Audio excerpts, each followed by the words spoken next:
Hello दोस्तों, astro shock prediction में आपका स्वागत है। प्री मार्केट रिपोर्ट प्रस्तुत कर रहा हूँ। सुबह के 7 बजे है। आज है 11 जुलाई 2024, गुरुवार, निफ्टी का एक्सपायरी का दिन। इस दिन as per pre market report क्या हो सकता है, मार्केट शुरू होने के पहले कौन से संकेत है, इन सभी के बारे में डिस्कस करेंगे। शुरू करने से पहले चैनल के डिस्क्रिप्शन बॉक्स में बिलो द टाइटल डिस्क्लेमर रखा है, इसको कृपया पढ़ी जानिए। एज पर डिस्क्लेमर, ये एजुकेशनल प्रोग्राम है। इसके तहत जो भी मैं बोल रहा हूँ, ये मेरी पर्सनल राय है, मेरी खुद की राय है। आपके प्रॉफिट या लॉस, लाभ या हानि के लिए मैं और मेरा चैनल जिम्मेदार नहीं रहेंगे, रिस्पॉन्सिबल नहीं रहेंगे। ये प्लीज़ नोट कर करके। मेरा एस्ट्रो शॉक प्रेडिक्शन चैनल सिर्फ और सिर्फ यूट्यूब पे ही अवेलेबल है, बाकी कहीं भी नहीं, ये भी नोट कर करके। चलिए दोस्तों, शुरू करेंगे। अमेरिकन मार्केट अच्छा खासा घटा है दोस्तों, लगभग 400 पॉइंट यानी 400 पॉइंट माइनस में। सॉरी, अमेरिकन मार्केट अच्छा खासा बढ़ा है, लगभग 400 पॉइंट यानी 400 पॉइंट प्लस में क्लोज हो गया है। अमेरिकन मार्केट पे बढ़ने की वजह आईटी के स्टॉक्स थे, टेक्नोलॉजी स्टॉक्स थे, क्योंकि जर्मी पॉवेल जो है, उनके जो पॉवेल साहब, फेड के चेयरमैन, उन्होंने एक स्पीच में कहा है कि हो सकता है वो जल्दी ही रेट ऑफ इंटरेस्ट घटाएंगे। और कहा जा रहा है अमेरिकन मार्केट में कि आने वाले सितंबर में रेट ऑफ इंटरेस्ट घटाए जाएंगे। सो इसके चलते हुए आईटी के स्टॉक्स लगातार रैली कर रहे हैं। वैसे भी आज इन्फ्लेशन डाटा उनका आ रहा है, महंगाई का डाटा अमेरिका में। और शुक्रवार के सत्र में यानी कल दिग्गज 3 बैंक अमेरिका के रिजल्ट डिक्लेयर करने वाले हैं।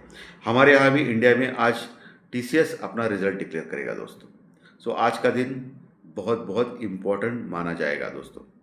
और डाउ फ्यूचर जो है अभी सुबह 40 पॉइंट यानी 40 पॉइंट माइनस में चल रहा है, यानी कल अमेरिकन मार्केट 400 पॉइंट प्लस में क्लोज हो गया, लेकिन आज सुबह डाउ फ्यूचर 40 पॉइंट माइनस में दिखा रहा है। एशियन मार्केट अच्छे खासे प्लस में है। जापान का मार्केट लगभग 350 पॉइंट प्लस में चल रहा है, और हमारा गिफ्ट निफ्टी लगभग 30 पॉइंट यानी 30 पॉइंट प्लस में चल रहा है, यानी हल्के से हम लोग गैप अप ओपन होने जा रहे हैं दोस्तों सुबह। एशियन मार्केट, जैसे मैंने बोला, जापान का मार्केट अच्छा खासा चल रहा है। यूरोपियन फ्यूचर भी फ्लैट टू पॉजिटिव है, लेकिन सिर्फ एक गड़बड़ हो गई है। एक तो इंडिया विक्स लगातार पिछले 3 दिन से बढ़ रहा है, कल भी 1% बढ़ा है, 14.5 के ऊपर गया है। 15 के ऊपर अगर इंडिया विक्स अगर आएगा आज, तो थोड़ा सा डेंजरस सिचुएशन है, ऊपर के लेवल से प्रॉफिट बुकिंग हो सकती है, ये ध्यान में रखिए। दूसरी चीज़, जो क्रूड ऑयल कल घटा था वो फिर से बढ़ा है और $86 के आसपास पहुंचा है। ये थोड़ा, दो चीज़ें खराब है। 10 साल की बॉन्ड यील्ड और डॉलर इंडेक्स अमेरिकन मार्केट के एज इट इज़ है, उसमें कोई समस्या नहीं है। पुट कॉल रेशो में देखा जाए तो निफ्टी का पुट कॉल रेशो 1 के आसपास आ गया और बैंक निफ्टी का पुट कॉल रेशो 1 के नीचे आ गया है। सो पुट कॉल रेशो में भी कोई समस्या नहीं है। कल एफआई और डीआई दोनों ने बाइंग की है दोस्तों, कैश मार्केट में। कैश मार्केट में एफआई ने लगभग 300 करोड़ यानी 300 करोड़ का कैश में माल बाय किया है, और डीआई ने लगभग 1400 करोड़ यानी 1400 करोड़ का माल कैश में बाय किया है, यानी दोनों ने मिलके लगभग 1700 करोड़ का माल बाय किया है। यानी लगातार बुलिश मोड में है। डीआई तो है, लेकिन एफआई भी है, और एफआई की लॉन्ग पोजीशन इंडेक्स में यानी निफ्टी और बैंक निफ्टी में, ऑप्शन और फ्यूचर में 80% के ऊपर गई है। इसके बावजूद भी एफआई बेच नहीं रहा है। और अभी जो बजट का दिन जल्दी आ गया है, नज़दीक आ रहा है 23 जुलाई, और उसके पहले मुझे लगता है कि एक करेक्शन बड़ा होना चाहिए। अभी जो कल का जो करेक्शन हो गया उसको बड़ा नहीं कह सकते हैं। कल करेक्शन ज़रूर हो गया है निफ्टी बैंक निफ्टी में। बैंक निफ्टी तो कंटिन्यूस करेक्शन कर रहा है, लेकिन निफ्टी में पहली बार बहुत दिनों के बाद अच्छा खासा करेक्शन दिखाई दिया। उसके बाद हल्का सा वो कवर भी हो गया था, लेकिन तभी भी 100 पॉइंट, लगभग 108 पॉइंट माइनस में ही क्लोज हो गया था। निफ्टी क्लोज हो गया 24,24,024 के पास, और वही बैंक निफ्टी क्लोज हो गया 52,190, 52,190 के पास, लगभग 140 पॉइंट माइनस में। सो 380 पॉइंट माइनस में, 380 पॉइंट माइनस में बैंक निफ्टी क्लोज हो गया कल के सत्र में। सो बैंक निफ्टी में अच्छा खासा करेक्शन दिखाई दे रहा है, लेकिन निफ्टी में इतना ज़्यादा बड़ा करेक्शन नहीं दिखाई दे रहा। और जब ये करेक्शन 4 से 5% होगा, तभी ये इसको बड़ा करेक्शन माना जाएगा। अभी करेक्शन इतना ज़्यादा नहीं हो रहा है दोस्तों मार्केट में, क्योंकि रिटेलर्स की ताकत भी है। नीचे बाय ऑन डिप का मार्केट है।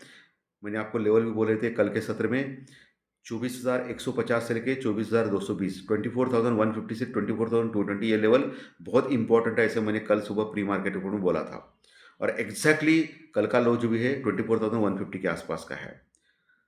उसके नीचे अगर टिकता था तो फिर 24,000 और 23,800 ये लेवल तुरंत आ सकते थे। लेकिन उसके नीचे जाना चाहिए। और आज भी सबसे इम्पोर्टेंट जो सपोर्ट है वही है दोस्तों, किधर 24,150, ये जो इम्पोर्टेंट सपोर्ट है वो सबसे बेस्ट जगह है बाइंग की, बाय ऑन डिप की। अगर 24,150 24,150 के नीचे अगर टिकता है 15 मिनट के चार्ट पे, तो बड़ा करेक्शन आप एक्सपेक्ट कर सकते हैं। पहले 24,120, उसके बाद 24,050, उसके बाद 23,850, उसके बाद 23,780। ये लेवल तुरंत आ सकते हैं। ओके, 24,150 के नीचे ये 3 लेवल तुरंत आ सकते हैं।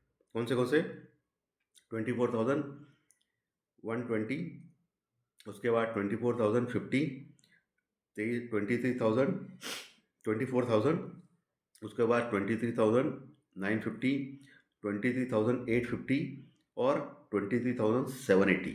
ये लेवल्स आप नोट करके रखिए, ये तुरंत आ सकते हैं। इस पे आपको ध्यान रखना है आज के सत्र में, क्योंकि आज एक्सपायरी है, होने के लिए कुछ भी हो सकता है। वही ऊपर के लेवल कौन से इंपॉर्टेंट है? ऊपर के लेवल वही इंपॉर्टेंट है, 24,400 420 का लेवल, 24,400 420 का लेवल। 420 को अगर क्रॉस करेंगे तो 24,500 550 का लेवल, जो आखिरी पड़ाव रह सकता है निफ्टी में आज। ओके, वो इंपॉर्टेंट रेजिस्टेंस हो सकता है निफ्टी में आज, 24,500 से 550 का लेवल। ये निफ्टी के लेवल हो गए। अभी बैंक निफ्टी पे चलते हैं। बैंक निफ्टी 52,190 के आसपास क्लोज हो गया। 52,000 का एक अच्छा सपोर्ट बैंक निफ्टी में। कल के सत्र में 52,000 ब्रेक किया था, लेकिन 52,000 का लेवल उसने मेंटेन किया। लेकिन आप लीजिए 51,950 का लेवल, जो बहुत इंपॉर्टेंट सपोर्ट है, 51,950। उसके नीचे अगर फिसलता है और टिकता है तो फिर पहला टारगेट 51,650 से लेकर 750 का लेवल, 51,650 से लेकर 750 का लेवल। उसके बाद 51,450 से 51,550 का लेवल, 51,440 से 51,550 का लेवल। और उसके नीचे गया तो फिर बड़ा करेक्शन जो 51,000 तक लेके जा सकता है बैंक निफ्टी में। ऊपर के लेवल कौन से इंपॉर्टेंट है? ऊपर 52,000 450, 52,450 से लेके 50,550, 52,550, 52,450 से लेके 52,550, ये लेवल इंपॉर्टेंट रेजिस्टेंस रुकआउट हो सकता है कल के सत्र, आज के सत्र में। उसके ऊपर टिक गया तो फिर 52,650 से लेके 52,800, 52,650 से लेके 52,850, ये लेवल जो है वो रेजिस्टेंस रुकआउट है। उसके ऊपर 53,000 53,300 से 53,000 53,300, ये लेवल बड़ा रेजिस्टेंस का काम कर सकता है बैंक निफ्टी में, जो ऑल टाइम हाई तक लेके जा सकता है बैंक निफ्टी में। सो लेवल सपोर्ट रेजिस्टेंस मैंने दे दिए है आपको। आज आपको आईटी के स्टॉक्स के ऊपर ऊपर के लेवल से प्रॉफिट बुकिंग करनी चाहिए, ऐसा मेरा मानना है। आज टीसीएस का रिजल्ट भी है, और रिजल्ट के पहले आईटी के स्टॉक्स में ऊपर तो आएगा मार्केट आईटी, लेकिन ऊपर के लेवल से प्रॉफिट बुकिंग हो सकती है। सो आप उस पर ऊपर ध्यान रख सकते हो। बैंकिंग के स्टॉक्स पिछले कई दिनों से लगातार गिर रहे हैं। एचडीएफसी बैंक के ऊपर भी आप ध्यान रखना चाहिए। कभी भी एक इंट्राडे एक अच्छा कवर मिला तो आपको फ़ायदा हो सकता है, तो ध्यान रख सकते हैं। धन्यवाद दोस्तों, आज का विषय अच्छा लगा तो लाइक दबाइए, कमेंट बॉक्स में कमेंट लिखिए, और जो नए दर्शक पहली बार चैनल देख रहे हैं वो सब्सक्राइब बटन जरूर दबाएं, ताकि आपको आने वाले सभी वीडियो सिर्फ और सिर्फ यूट्यूब के ऊपर जरूर देखने मिलेंगे। दोस्तों फिर कल मिलेंगे, आज दोपहर फिर मिलेंगे फाइनेंशियल एस्ट्रोलॉजी के प्रेडिक्शन कार्यक्रम में। Thank you very much.